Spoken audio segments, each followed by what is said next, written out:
This is an impromptu video. Alright, so I got a good one now. It's random, but it just came to me, and I'm at home, so I'm not at work, so I can actually, it came to me and I can just do the video. It's on understanding language in theater and performance, and the importance of understanding language, because if you don't get the language, you don't get the performance. And the reason I was thinking of this is Grease song came to mind, I got chills, they're multiplying, and I'm losing control, 'cause the power you're supplying, it's electrifying, electrifying, electrifying. Anyway, they did Grease live on some channel. I saw it on Netflix the week it came out. They made a big deal about it, and I'm like, I like Grease. I have an older sister. This is not an excuse. I enjoy certain musicals a lot. If you're on the channel, you already know that. Les Mis, The Man of La Mancha, Grease. There's probably some others, but those are the three I usually think of. Grease 2, actually, I really like a couple of the songs from Grease 2. I can acknowledge that it is a guilty pleasure sort of thing, where it's not that it's a great story, it's just, I like it. I know it's not great, and I like it. And that's okay. Everybody has stuff like that. And if you have, a movie or a song or a story that you know is just fluff, and you like it just because you like it, good for you. Like it and don't apologize for it. So anyway, Grease Live came on Netflix or ABC or NBC or CBS or whatever it was, Fox maybe, I don't know. And I saw it on the Netflix, and these kids did not get the language at all. None of the jargon, none of the slang, however you want to put it. The only one who got it was Vanessa Hudgens, who I now know from Grease Live.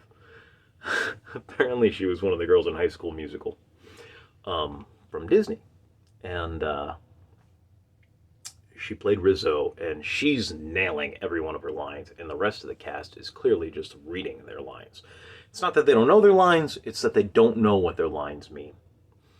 And I was thinking about that, and that's why I didn't like Grease Live, because they didn't get it. If you don't understand what the lines mean, you can't convey what they mean to the audience. You need to understand your lines. So that made me think of Shakespeare, and I'll give you an example from Shakespeare. This is from one of the opening scenes of Romeo and Juliet. It's where the guys talk about being colliers, and then they bite their thumbs at each other. And the setting for Romeo and Juliet translates well to the mob, or West Side Story, where gangs of New York are fighting each other. Because there are police, but there's these two rival families that are at war. And the rival families are, they have their own enforcers and everything. It's not like modern day America. The closest you get are the gangs in modern day America, two gangs in the same city. So anyway, it's still not the same thing, but it's as close as you get. I'm trying to remember the lines right now. Okay.